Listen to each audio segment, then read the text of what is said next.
Ce matin, dans le 11e arrondissement de Paris, c'est le soulagement. La pièce que tout le monde attendait est enfin arrivée. Bon, c'est bien, on va pouvoir monter ça. Sans cette pompe, impossible de faire tourner l'usine de ces deux jeunes patrons. Donc c'est bon, c'est installé, elle marche. Archibald Tropez et Édouard Mina ont une histoire atypique. Ces deux jeunes Parisiens ont lâché la banque et leur salaire confortable pour fabriquer l'une des boissons préférées des Français, la bière. Après 2 ans de travaux et un très gros prêt bancaire, ils sont allés jusqu'au bout de leur projet un peu fou, ouvrir la première brasserie artisanale en plein cœur de la capitale. Quand on est revenu travailler à Paris, à l'époque, il n'y avait plus de brasserie artisanale. Donc voilà, c'est ce qui nous a donné l'envie de le faire. On était dans le mouvement et avec cette envie forte de partager notre passion. Leur pari, produire de la bière made in France de qualité avec de nouvelles saveurs. Ce matin, c'est dégustation d'une nouvelle recette qui sera mise en bouteille dans 2 jours. Et ils la goûtent comme un grand vin. De la fraîcheur. Bon, après, c'est à 2 degrés. Donc, Pour faire de la bière, il y a donc 4 ingrédients de base, l'eau, le malt, le houblon et la levure. Et après, on a le droit de rajouter à peu près tous les ingrédients qu'on a envie et pour apporter un caractère particulier à nos bières. Et ils ont même essayé la coriandre ou le chocolat. C'est essentiel pour nous de faire des produits qui sont vraiment, déjà qui nous plaisent à nous, qu'on va avoir envie de boire, envie de proposer, envie de faire découvrir. Aujourd'hui, les micro-brasseries comme celle-ci fleurissent à Paris, mais aussi partout en France.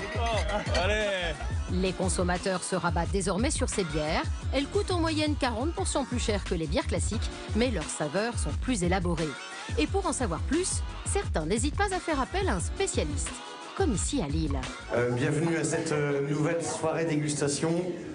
François Devos est biérologue, une sorte de sommelier de la bière. Sa technique d'initiation, faire deviner les arômes à son public. Les goûts et les saveurs, on va vous les laisser découvrir le temps de la dégustation de cette première bière. C'est à vous d'aller chercher. Alors, agrumes, floral, levure, atténuation, à vous de voir. Tout le monde se prête au jeu, même les palais les plus aiguisés. Vous avez un excellent goût d'agrumes, vous avez un bouquet d'agrumes. Pour moi, c'est un agrume pamplemousse, mais c'est très bon. D'autres sont moins convaincus par ces goûts atypiques. Un petit peu déroutant. Trop amer à mon goût. Qui a préféré la 3e? J'en étais sûr. Chacun va avoir sa complexité propre au niveau de son palais, au niveau de ses papilles. Et donc, une bonne bière, c'est d'abord une bière bien faite, c'est sûr. Et celle qui va plaire à tout le monde n'existe pas. François réalise une 20aine d'initiations par mois partout en France, preuve de l'intérêt croissant pour ces bières artisanales.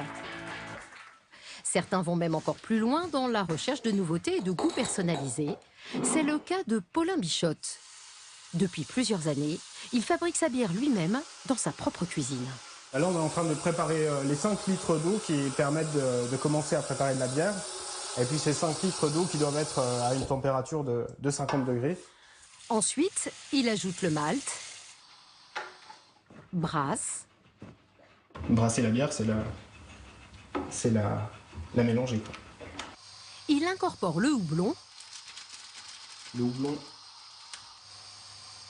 Enfin, la mise en bonbonne. 1 heure plus tard, ne reste plus qu'à ajouter la levure. Des étapes simples, mais qui demandent tout de même quelques qualités. Le plus important, c'est avoir de la patience, puisque pour faire sa bière, il faut quand même... il y a des temps de fermentation qu'on peut pas restreindre. Ça dure 1 mois du moment où on la brasse jusqu'au moment de la déguster.